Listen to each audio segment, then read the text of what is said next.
دیکھو احمد رضا خان بریلوی صاحب نے علماء حرمین کو خط لکھا تھا علماء دیوبند کے عقیدوں کو غلط اس میں ثابت کرنے کے لیے. تو پھر علماء دیوبند نے المحند علی المفند لکھی حرمین کے علماء کے پاس بھیجی. تو اس پہ ان سب علماء نے کہا کہ ٹھیک ہیں یہ عقیدے. یہ بھی ہمارے برحق ہونے کی ایک دلیل ہے کہ اگر یہ علماء دیوبند کے ذاتی عقیدے ہوتے تو اس وقت کے سارے حرمین کے علماء اس کی تائید تھوڑی کرتے. انجینئر علی مرزا نے یہ بھی کہا کہ اس وقت کے علماء بدعتی تھے. بس تم ہی ایک دنیا میں ٹھیک ہو, جو چیز تمہارے خلاف جائے گی وہ سارے کیا تھے, بدعتی تھے. میں نے بتایا کویت کے پوری جو مجمع جو کویت کا ہے وہ اس کا نام میرے ذہن سے نکل گیا, پوری علماء کی کمیٹی ہے کویت کا. اس لیے نام لے رہا ہوں کہ وہ تو میں نے سرچنگ میں آ گیا نا, ورنہ تو جامع ازہر میں آپ جائیں گے وہاں بھی آپ کو یہ ملے گا, تو کہیں بھی جائیں گے دنیا میں. یہ تو انجینئر نے بیٹھ کے, اور اگر کوئی عقیدہ نہیں بھی رکھتا, جیسے سعودی عرب کے بعض سلفی ہیں ان کا یہ عقیدہ نہیں ہے, وہ بھی ٹھیک ہے. اس کو تو انجینئر نے ایشو بنایا ہے. سمجھتے ہو کہ نہیں سمجھتے؟ ہماری نظر میں بنیادی عقیدوں میں سے نہیں ہے. تو باقی احمد رضا خان بریلوی صاحب نے یہ لکھا تھا, تو پھر المحند علی المفند انہوں نے جواب لکھیا اور اس کی علماء حرمین نے تائید کی تھی. تو انجینئر علی مرزا پتہ ہے کیا ڈرامے کرتا ہے کہ ایک نے ان کے خلاف لکھا, انہوں نے ان کے خلاف لکھا, دونوں مولوی لڑ رہے ہیں آپس میں. تو تم بھی تو لڑ ہی رہے ہو, تم دونوں سے لڑ رہے ہو, تم نے لڑائی ختم تھوڑی کی ہے. یا تو آپ چپ رہتے, جیسے ہم نے یہ واقعہ ہوا تو اب چپ ہے نا ہم. اب یہ تھوڑی ہم ہر تھوڑے دن میں اس واقعے کو اچھالیں گے کہ احمد رضا خان بریلوی صاحب نے یہ کیا. بھائی جو کرنا تھا اس کا جواب ہو گیا, یہ قصہ کیا ہو گیا, ختم. اب وہ لڑائی کیا ہو گئی, ختم. اب اس کو جو اٹھا رہا ہے وہ غلط کر رہا ہے. اب انجینئر نے کیا کیا, دوبارہ سے اس لڑائی کو اٹھایا. یہ یوں بولتے ہیں, وہ اس کے خلاف یوں بولتے ہیں. یا تو آپ لڑائی کو ختم کرنے کا طریقہ ہے ٹاپک ختم کر دو, اور اگر آپ نے ٹاپک ختم نہیں کرنا تو پھر یہ نہ بولو دونوں لڑ رہے ہیں لہذا دونوں غلط ہیں. پھر آپ تحقیق کر کے بتاؤ کہ ان میں صحیح کون تھا اور غلط کون تھا. پھر آپ بتاؤ کہ جنہوں نے شکایت لگائی تھی انہوں نے غلط شکایت لگائی ہے. علماء حرمین کی پھر تائید آ گئی علماء دیوبند کے لیے کہ نہیں, آپ علماء دیوبند کے علماء حرمین سے اتنے اچھے تعلقات تھے کہ جو مولانا مکی صاحب ہے نا, اب تک جو درس دے رہے ہیں آپ دیکھو جا کے, عربی کے علاوہ کوئی عالم حرم میں ایسا نہیں ہے جس کو درس دینے کی اجازت ہو عربوں کے علاوہ, سوائے اردو میں ایک مولانا مکی صاحب کے. اور بادشاہ نے ان کو لیٹر لکھ کے دیا تھا کہ ان کے دادا کو, کہ آپ کے بعد آپ کا بیٹا, اس کے بعد ان کا بیٹا, اور جب تک آپ کی نسل چلتی رہے گی کوئی حرم سے آپ کو ہٹائے گا نہیں. لیکن اب بدقسمتی کہہ لو کہ مولانا مکی صاحب کا کوئی بیٹا ہے نہیں. تو یہ تو علماء سے تعلقات کی بیس پہ ان کو یہاں پروٹوکول ملا تھا. تو ہمارے بہت سارے, یہ اس وقت سعودیہ سے ہمارے تعلقات تھے اکابر کے جب سعودی عرب میں قحط تھا, بھوک تھی. جب دولت آ گئی, ریل پہ لا گئی, مدینہ یونیورسٹی بنی, تو بادشاہ نے ہمارے علماء دیوبند سے رابطہ کیا کہ مدینہ یونیورسٹی میں آپ کے حوالے کرنا چاہتا ہوں, آپ لوگ اس کو سنبھالو. ہمارے علماء نے کہا نہیں, اللہ نے آپ کو وسائل دیے, ہم اب ادھر ہی ہندوستان پاکستان میں مدارس کی حفاظت کریں گے, یہ آپ ہی چلاؤ اس کو. تو اس کے بعد پھر کیا ہوا, جب علماء دیوبند کا انفلوئنس ختم ہوا تو پھر دوسرے لوگوں کا انفلوئنس اس میں بڑھ گیا.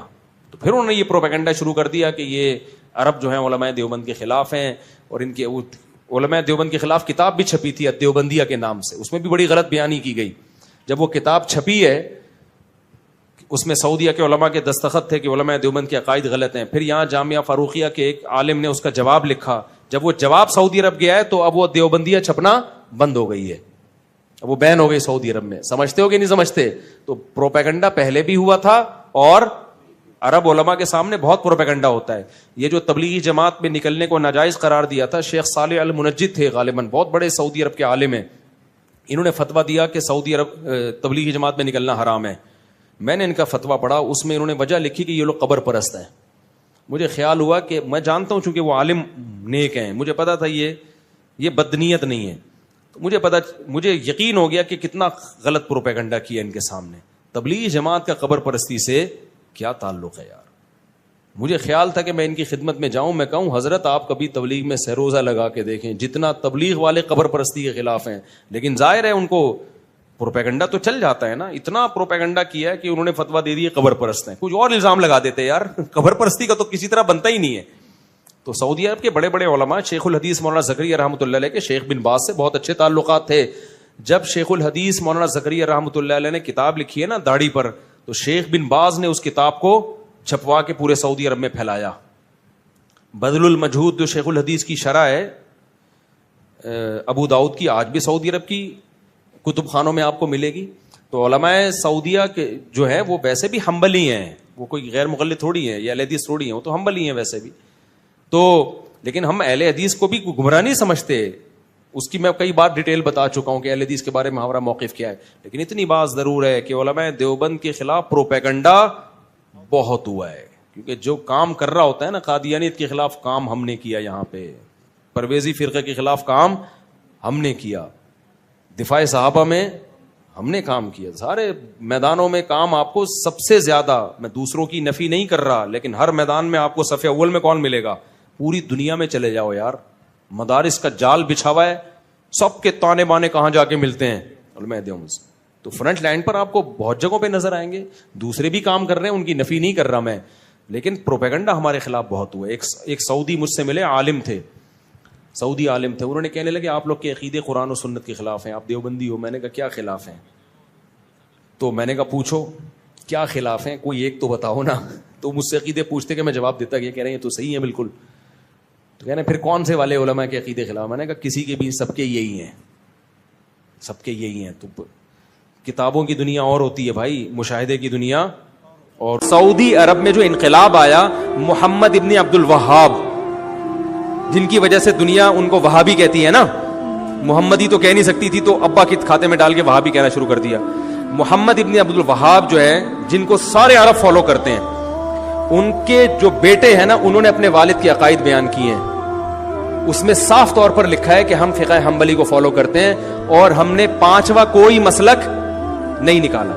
اور محمد ابن عبد الوہاب, میرے پاس یہ سارے تحریر ثبوت کے ساتھ موجود ہیں, چونکہ یہ سوال تو اچانک آ گیا نا, تو ان کے حوالوں کے ساتھ موجود ہیں. ان سے کسی نے سوال پوچھا محمد ابن عبد الوہاب سے حرم میں کہ کیا آپ نے کوئی پانچواں مسلک نکالا ہے؟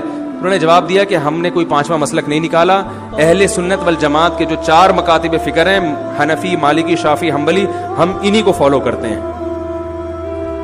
آئی بات سمجھ میں؟ اور اس میں ہم فقہ حنبلی کو فالو کرتے ہیں, اور ہم ان تینوں کو, چاروں کو برحق سمجھتے ہیں. یہاں تک کہ ان کے جو بیٹے ہیں نا محمد بن عبد الوہاب کے, ان کے فتاوی میں یہ بات لکھی ہے, انہوں نے کہا کہ ہم ابن تیمیہ رحمہ اللہ تعالیٰ کو مقتدا اور رہبر سمجھتے ہیں, مگر ابن تیمیہ نے چاروں مذاہب کے خلاف اگر کوئی فتویٰ دیا ہے تو ہم اس میں ابن تیمیہ کو فالو نہیں کرتے. اس میں انہوں نے یہ بات بھی لکھی ہے کہ 3 طلاق کا مسئلہ چونکہ چاروں فقہا کے خلاف ہے ابن تیمیہ کا, اس مسئلے میں ہم نے ابن تیمیہ کی رائے کو مسترد کر دیا ہے.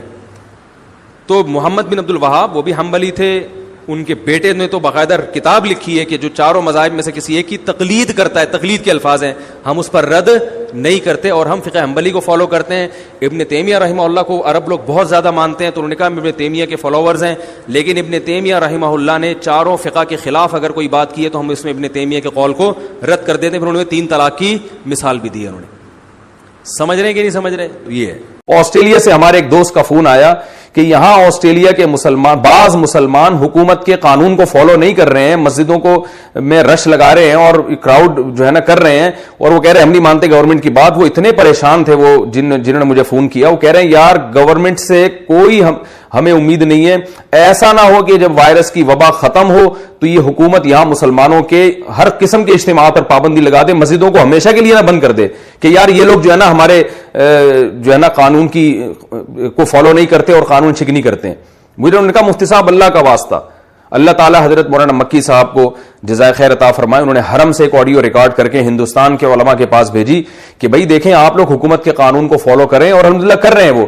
اگر آپ نے فالو نہیں کیا تو یہ گورنمنٹ کو ایک موقع مل جائے گا کل مسلمانوں کے خلاف پروپیگنڈا کرنے کا, ہندوؤں کو موقع مل جائے گا مسلمانوں کے خلاف پروپیگنڈا کرنے کا. مسجد اگر ابھی عارضی طور پر بند ہو رہی ہے, کل کھل جائے گی, لیکن اگر آپ نے آج حکومت کے قانون کو فالو نہیں کیا تو یہ جو اسلام دشمن قوتیں ہیں ان کو ایک بہت زبردست موقع ملے گا. یہ تو دیندار لوگوں کی بات میں جو رائے کو پہاڑ بنا کے پیش کرتے ہیں. آپ دیکھیں تبلیغی جماعت میں چند لوگوں کو وائرس ہوا ہے, لیکن میڈیا نے کتنا بدنام کیا تبلیغی جماعت کو. ان کو تو موقع چاہیے, تو آپ کیوں ان کو موقع فراہم کر رہے ہیں؟ حضرت مولانا مکی صاحب نے ایک آڈیو بھیجی, اور الحمدللہ وہاں کے لوگ پہلے بھی صحیح حکومت کے قانون کو فالو کر رہے ہیں, تو اس سے اور تقویت ملی. تو یہ سمجھدار علماء کی نشانی ہوتی ہے کہ وہ گراؤنڈ ریئلٹی کو دیکھ کر آپ کو بتاتے ہیں کہ کیا جذبات سے کام نہیں ہوتا. یہ جو میں حروف مقطعات کی بات کر رہا تھا, الف لام میم صاد, تو اس میں ایک حکمت علماء یہ بیان کرتے ہیں کہ ایک حکمت یہ ہے کہ ہماری سمجھ میں یہ آ جائے کہ جتنا اللہ نے بتا دیا اتنا ہمیں معلوم ہے, بہت سی چیزیں ہمیں معلوم نہیں ہیں. نمبر 2, اللہ یہ بھی دیکھنا چاہتا ہے کہ کون ایسا ہے کہ جس چیز کی تحقیق سے اللہ نے منع کر دیا وہ رک بھی جائے گا, کیونکہ بہت ساری چیزیں ایسی ہیں کہ ان کی تحقیق کے ہم اہل ہی نہیں ہیں, ہمارے اندر وہ صلاحیت ہی نہیں ہے, کیونکہ ہمارے پاس وہ آلات اور ذرائع ہے ہی نہیں کہ ہم وہاں تک پہنچ سکیں. جیسے روح, اب جو لبرل لوگ ہیں نا وہ روح کا انکار کرتے ہیں کہ روح کیا ہوتی ہے, کہتے ہیں روح کیا ہے, یہ تو کوئی لیبارٹری میں روح نام کی کوئی چیز تو ہے ہی نہیں. تو یہ کنفیوژن لوگوں کو شروع سے ہے. تمام پیغمبروں نے ہمیں بتایا کہ انسانی جسم میں روح ہوتی ہے, اور ہم جب مرتے ہیں تو روح نہیں مرتی, روح جسم سے نکل جاتی ہے. اب یہ ہمیشہ سے پہلے زمانے میں بھی حکیم ہوتے تھے نا, ان کی بھی تحقیقات ہوتی تھی, تو ہمیشہ سے یہ اعتراض پیغمبروں پر کیا یہ روح کی ڈیفینیشن کیا ہے. تو اللہ نے قرآن میں بتایا وَيَسْأَلُونَكَ عَنِ الرُّوحِ, کہ یہ لوگ آپ سے روح کے بارے میں پوچھتے ہیں. قُلِ الرُّوحُ مِنْ أَمْرِ رَبِّي, ان سے کہہ دیں روح کیا ہے یہ تو ہم نہیں تمہیں بتائیں گے, کیونکہ تمہارے دماغ میں روح کو سمجھنے کی صلاحیت ہے ہی نہیں. یہ بتا دیتے ہیں کس کی طرف سے ہے. من امری ربی, رب کا ایک حکم ہے, جب وہ باڈی میں ہوتی ہے تو زندہ ہو گئے, جب باڈی سے نکلتی ہے بالکل وہی اسٹرکچر ہے, لیکن نہ دیکھتا ہے, نہ سنتا ہے, نہ بولتا ہے, نہ چلتا ہے, کسی کام کا نہیں ہے وہ. اور آگے اللہ نے بتا دیا کہ جواب تمہاری سمجھ میں نہیں آیا, ہمیں پتہ ہے نہیں آیا, لیکن ہم اس اشکال کا جواب دے دیتے ہیں کہ ہم نے ایسا جواب دیا جو تمہاری سمجھ میں نہیں آیا. وجہ اس کی یہ نہیں ہے کہ ہمارا جواب غلط ہے, وجہ اس کی یہ ہے کہ تمہاری صلاحیتیں محدود ہیں. وما اوتیتم من العلم الا قلیلا, اللہ نے تمہیں علم نہیں دیا مگر بہت تھوڑا. یہ جو انسان کائنات کو مسخر کر کے بیٹھا ہوا ہے اور کہہ رہا ہے میرے پاس اتنی نالج, میں نے یہ کر لیا, میں نے یہ کر لیا, اللہ کہتے ہیں یہ بہت تھوڑا ہے, اصل تو دیا ہی نہیں ہے. آج جو ریسرچ ہے نا, وہ جو چیزیں اس کائنات کے جو راز ہیں ان کے مقابلے میں وہ ریسرچ سمندر کے قطرے کے برابر بھی نہیں ہے, سمندر جیسے سمندر کے مقابلے. اب آپ دیکھیں آج سے 150 سال پہلے جو سائنسدانوں کی ریسرچ تھی وہ سمجھتے بہت ریسرچ ہو گئی ہے, ایسا ہی ہے نا, وہ سمجھتے تھے بہت تحقیق ہو گئی ہے. اب اگر کوئی پرانے زمانے کا سائنسدان آئے بولے بھائی ہم تو بالکل ہی فارغ تھے, ہمیں تو کچھ پتہ ہی نہیں تھا, ایسا ہی ہے نا, تو ایسا ہی 200 سال کے بعد ہمیں بیوقوف سمجھیں گے. وہ بولیں گے یار یہ 4G استعمال کرتے تھے, اتنے بیوقوف لوگ. یہ ایسا ہی ہے جیسے ہم جہاز میں بیٹھتے ہیں تو گدھے پہ جو جا رہے ہیں ہم اس کو بیوقوف سمجھتے ہیں نا. ارے یہاں بیٹھے اور 2 گھنٹے میں سعودی عرب اتر گئے, اور ایک آدمی گدھے پہ بیٹھ کے آ رہا ہو, تو ہم کہیں گے نا یار یہ کیسے لوگ ہیں, گدھے پہ تو کئی سال لگ جائیں گے اس کو, اور اس دوران گدھا مر چکا ہوگا, دوسرا گدھا لینا پڑے گا. ٹھیک ہے. اور جو اس زمانے میں گدھے پہ بیٹھ کے سفر کرتا تھا وہ اپنے آپ کو بہت بڑا سائنسدان سمجھتا تھا کہ میں ایک ایسا جانور مجھے ملا ہے. جب پہلی دفعہ گدھا دریافت ہوا ہوگا, پہلی دفعہ, بھائی شروع میں تو انسان پیدل سفر کرتا تھا نا, جب پہلی دفعہ انسان نے کسی گدھے کو دیکھا ہوگا تو پہلے تو ڈرا ہوگا کہ یہ کہیں شیر کی طرح حملہ نہ کر دے, ہے بھائی, پتہ نہیں اس کی پیٹھ پہ بیٹھیں گے تو ہڈی نہ ٹوٹ جائے اس کی. تو یہ کیا ٹرائی کی ہوگی نا, بہت سے جانور ٹرائی کیے ہوں گے, انہوں نے زیبرے کو بھی ٹرائی کر کے دیکھا ہوگا. اس نے زیبرے کی لات میں کہتے ہیں سب سے زیادہ طاقت ہے, چوپائے جتنے زمین پہ چلتے ہیں نا ان میں سب سے زیادہ پاورفل لات جو ہے نا, پچھلی لات, وہ زیبرے کی ہے. وہ اگر مار دے تو جبڑا پھاڑ دیتا ہے انسان کا, اتنی پاور. میں تنزانیہ گیا تو وہاں ایک عالم تھے انڈیا کے, وہ عالم ہونے کے ساتھ ساتھ انہوں نے کچھ PhD وغیرہ کیا ہوا تھا جانوروں میں, یعنی علم دین بھی تھا اور دنیا کا بھی کافی علم تھا ان کے پاس. وہ جانوروں کے بارے میں کافی معلومات تھے, تو میں نے ان کو پکڑ لیا. میں نے کہا مجھے ذرا زیبرے کے بارے میں رپورٹ پیش کریں ذرا. تو انہوں نے زیبرے کے بارے میں عجیب عجیب باتیں بتائیں. اس میں ایک یہ بات بھی کہ اس کی جو پچھلی لات ہے نا, یعنی اگر شکار بھی آپ نے کیا, گن سے اس کو مارا ہے, قریب گئے ذبح کرنے کے لیے, تو لات سے دور رہیں آپ. یہ لات ایسی مارتا ہے کہ پھر زیبرا کھڑا ہوا ہوگا, آپ لیٹے ہوئے ہوگے. لوگ آپ کو حلال کرنے کا سوچ رہے ہوں گے, بھائی اب یہ بچنا تو ہے نہیں, تو کھال کسی کام آ جائے. خیر, تو کیا بات کر رہا تھا یار میں, باتیں ادھر ادھر بہت ہیں. ہاں, گدھا جب دریافت ہوا ہوگا فرسٹ ٹائم, تو اس کے بارے میں بھی تو لوگوں نے یہ بھی تو ایک ریسرچ تھی نا, تحقیق تھی کہ یار یہ سواری کے قابل ہے یا نہیں, اس سے ہم کیا کام لے سکتے ہیں. تو گدھے کے علاوہ بھی کچھ جانوروں کو ٹرائی کیا ہوگا, وہ تجربہ ناکام ہوا ہوگا, کچھ اس میں زخمی ہو گئے, تو گدھے کا تجربہ کیا ہو گیا, کامیاب. تو اس زمانے میں جو گدھے پہ سوار ہوتا تھا وہ اپنے آپ کو ترقی یافتہ سمجھتا تھا. میں نے ایک تحقیق, پہیا جب ایجاد ہوا ہوگا تو اس سائنسدان نے اپنے آپ کو سمجھا ہوگا بہت بڑی چیز ایجاد کر لی. تو بالکل اسی طرح آج سے 200 سال کے بعد ہم جو 4G استعمال کر رہے ہیں, کچھ دیکھ رہے ہوتے ہیں, بفرنگ شروع ہو جاتی ہے, تو وہ ہمیں گدھے اور گھوڑے کے دور کا انسان سمجھیں گے 200 سال بعد والے, اور ہم سمجھ رہے ہیں کہ ہم پتہ نہیں کہاں پہنچ چکے ہیں. تو اللہ نے قرآن میں ارشاد فرمایا کہ تمہیں جو علم دیا گیا ہے وہ بہت تھوڑا ہے, بہت تھوڑا.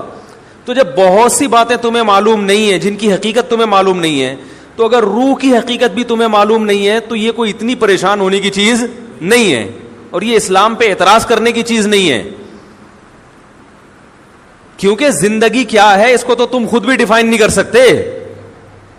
سائنسدان زندگی کو اب تک ڈیفائن نہیں کر سکے حیات ہے کیا, وہ خود نہیں ڈیفائن کر سکے. یہ کیا ہے کہ ہم دیکھتے ہیں, سنتے ہیں, خود سے دیکھ رہے ہیں, خود سے سن رہے ہیں, بول رہے ہیں, یہ کیا ہوتا ہے, یہ خود بھی پوری طرح, کچھ تو تعریفیں ہیں لیکن پوری طرح نہیں ڈیفائن کر سکے اب تک. تو ہمیں شریعت نے بتایا کہ ایک روح ہے جو ہلکی ہے, جس کا جسم نہیں ہے, وہ باقاعدہ باڈی سے نکلتی ہے. روح کی بات چل رہی تھی, روح کی.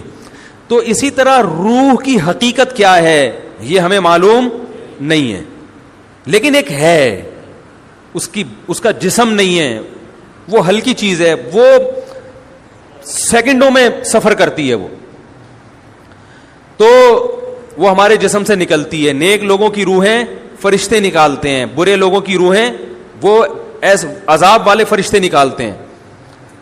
والنازعات غرقا والناشطات نشطا والسابحات سبحا, قرآن میں ہے نا, قسم ان فرشتوں کی جو روح کو سختی کے ساتھ نکالتے ہیں. والناشطات نشطا, قسم ان فرشتوں کی جو روح اور جسم کا بندھن صرف کھولتے ہیں. یعنی روح تو نکلنے کے لیے تیار ہوتی ہے. جب وہ آخرت کی چیزیں دیکھتا ہے نا انسان مرتے ہوئے, اور جنت کی اور وہ نعمتیں اس کو نظر آتی ہیں, تو روح تڑپتی ہے کہ میں اس جسم سے آزاد ہو جاؤں. لیکن آزاد ہو نہیں ہوتی. فرشتے صرف اس روح اور باڈی کا جو ایک گرہ ہے اس کو کیا کرتے ہیں, کھول دیتے ہیں, اور وہ آزاد ہو جاتی ہے, خوش ہوتی ہے. اور ایک روح وہ ہوتی ہے کہ وہ جب آخرت کے مناظر دیکھتی ہے تو وہ باڈی میں گھسنے کی کوشش کرتی ہے. تو فرشتے کیا کرتے ہیں, اس کو نزع کرتے ہیں, کھینچتے ہیں. اس کی ایک مثال دی ہے بعض صحابہ نے کہ جیسے مخمل کا کپڑا جھاڑیوں میں پھنس جائے, کتنا مشکل ہے اس کو نکالنا, تو ایسے برے آدمی کی روح کو گھسیٹ کے نکالا جاتا ہے.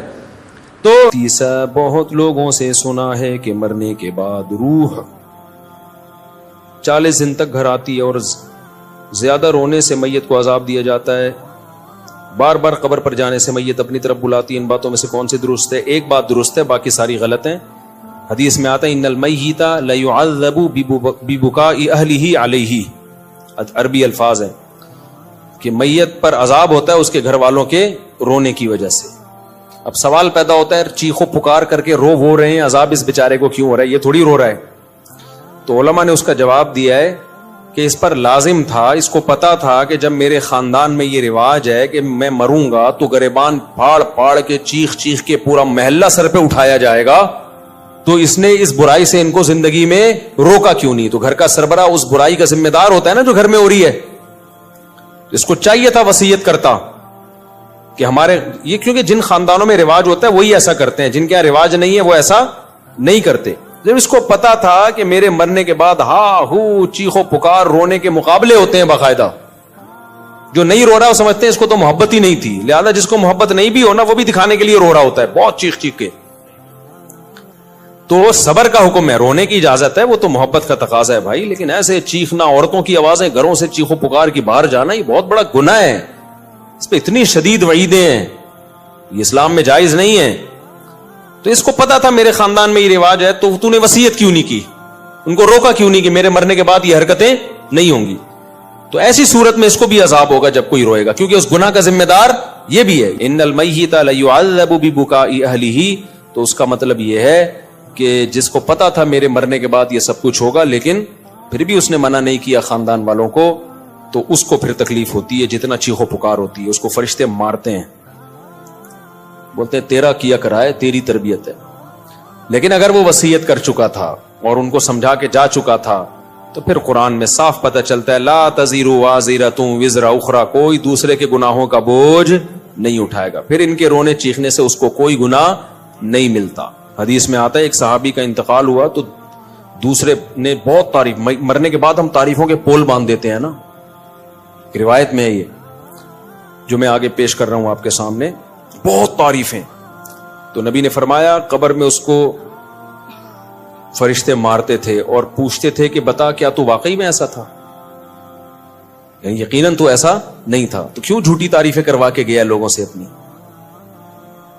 بعض لوگوں کی عادت ہوتی ہے نا کہ وہ اپنی جھوٹی تعریفیں کروا کے اپنے غلط امیج دنیا کے سامنے, جو اچھا امیج ہوتا ہے لیکن وہ جھوٹا ہوتا ہے, تو امیج ایسا بنا کے, یہ لفظ امیج نہیں ہے, مجھے کسی نے بتایا امیج ہے نا, تو میں جو انگلش میں غلطی کیا کروں مجھے بتا دیا کرو میرے بھائی, میں کوئی انگریز امریکہ میں تھوڑی پیدا ہوا ہوں. تو ایسا اس کا امیج بنایا ہوا تھا کہ یعنی جو بعض لوگ ایسا اپنا تصور لوگوں کے دماغوں میں بنا کے جاتے ہیں جیسے بہت نیک, تو ایسے میں اگر مرنے کے بعد آپ کی جھوٹی تعریفیں ہو رہی ہیں نا تو اس پہ بھی چترول لگتے ہیں کہ لوگ کہہ رہے ہیں یوں تھا تو تھا گیا, تو ایسا ہے پٹاخ ایک لگے گا, بتا تو ایسا تھا.